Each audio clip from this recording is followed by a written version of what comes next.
so I was saying, I would love to start a blog about the dangers of being a street musician, or as a matter of fact, it would be anyone who's out in the public. Could be a hot dog stand man, could be anyone.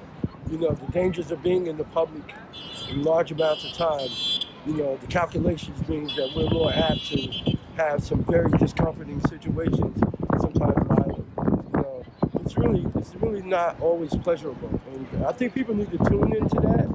You know what I'm saying? And you know, we need that, like, put in some type of laws. You know, stop. You know, you can't abuse the musicians. And you go through a lot of abuse out here, all kinds of abuse. And so, you know, there's a downside to everything that anyone does. You know, so that's the downside to this particular advent. So tell me a little. Well, let's hear a little something, or whatever you want to talk about. But tell me a little bit more about. Do you think culture has something to do with it? Do you think people from one culture or another maybe have a little bit less of an understanding of personal space, or that's that? a good question, because you say it's cultural. Because actually, what they call here street musicians or buskers, in my culture, in terms of being of African descent, coming out of Mali and Senegal, it's this very same thing called the griot. And the griot actually is a culture that's been going on for 700 years, 7 centuries. And it's passed on from griot families to griot families, and they intermarry and they're counselors. And so music is not looked at as quote unquote westernized entertainment, but actually just culture, which is something that enriches, ensures the survival of, and you know, and flourishes or gives anything positive towards your existence. And so that's what music functions as. And so these people go into the community, they play, they're wise, they're smart, they're not just dumb people. They actually can give you great advice and counselors, and they play those roles even in the courts of the kings. You know, so it's really poignant that you asked if it was cultural, because I think it is, and how people deem how you get your money. You understand what I'm saying? Now, if you opened up any fancy store, it could be a diamond store, it could be anything you name. If nobody comes in and gives you $1, you have no business. I have a business because you can turn around and there's plenty of dollars over here. And so people haven't come to that point too, like to see the entrepreneurial spirit that I have that's coming out here as an independent record label, presenting my music like a commercial every single day, you know, and letting you know I'm here, existing, and sharing my talents with people in the most wholesome way, you know, just from my heart, you know, and try to enrich people's lives. And sometimes people are going through a lot, somebody's suffering today, you know, and I know what that is. And so, you know, I try to bring some soothing to a lot of discomfort that this real life brings, presents us every day, which are challenges, but nonetheless, nerve-wracking. Right. Right. It's amazing how you can reach people through music, right? Well, it's a universal language. It's the language of the human being. Yeah. And so, you know, it transcends all the make-believe barriers of nations and make-believe barriers of what they call races. It's made up fairy tale stuff that people believe in. And so, yeah, people resonate with that, and they come home and we get to talk, and we actually coexist as human beings that are intertwined as one. And that's beautiful, man. Yeah, it's a beautiful thing. Well, it can be. It can be, but you have to keep, you can't, like, you still have to remember that everybody's not functioning on this frequency, so you gotta be prepared, you know, because, you know, sometimes things can get really crazy. I had someone come and kick my case. I've been attacked. I've had to defend myself. All kinds of crazy stuff.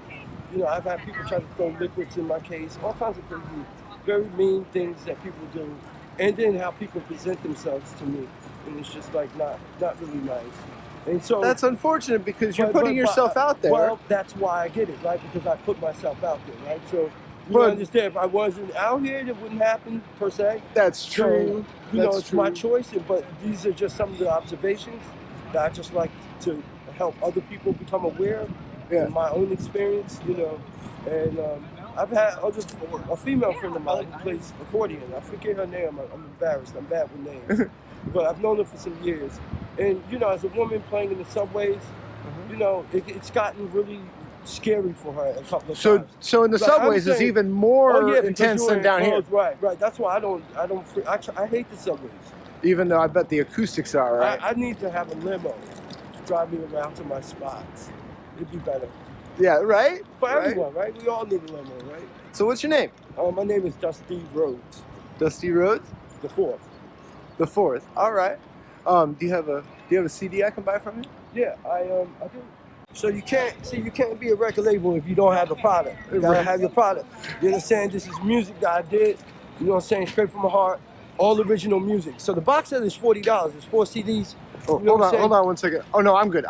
And these are $10 a piece. I'll take this one. Okay, cool. Let me grab another. I need to get another 20 out here.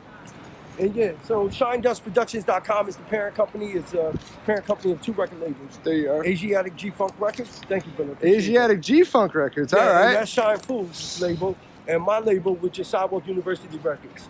And Awesome. so that's what this is about right here. Yeah, so actually, I'm really proud to present this music because it's more than just, it's called the Alchemy of Pain, #1, right? And volumes 1 through 4.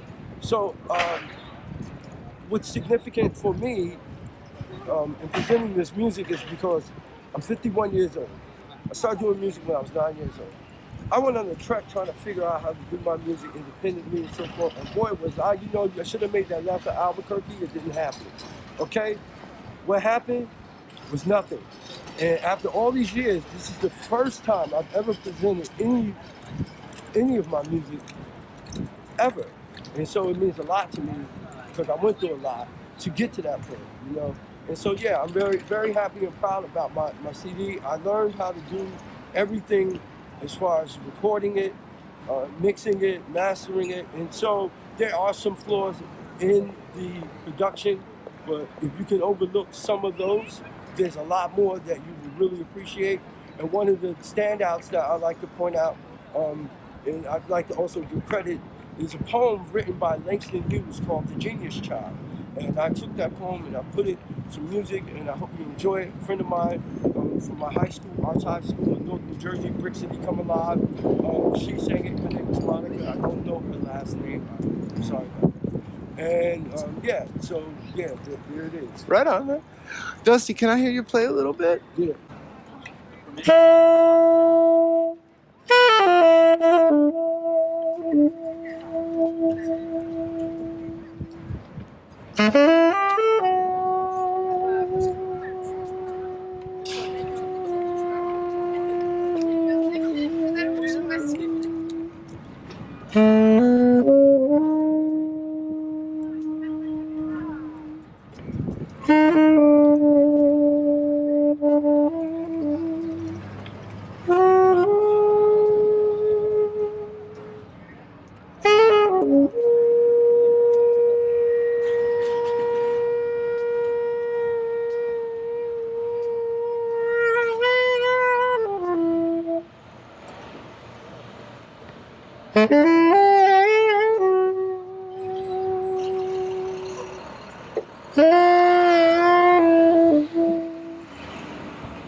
Thank you, man. That's the original I wrote called Freedom.